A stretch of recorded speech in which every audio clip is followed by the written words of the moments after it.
जब बारिश नहीं हो रहा था तो किसान परेशान हो गया था। ऐसा लग रहा था जो इस बार पानी से वो लोग बोटिंग से कितना पानी पटा पाएंगे, लेकिन भगवान ने इस बात को सुने और देख लीजिए चारों तरफ कितना हरा भरा हो चुका है।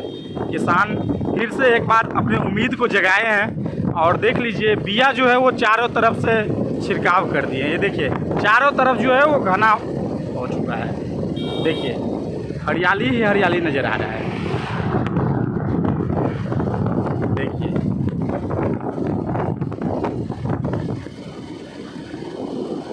ये देखिए क्या एक उम्मीद लेके आया है। बारिश फिर कितना किसानों के चेहरा पे एक मुस्कान लेके आया है। ये देखिए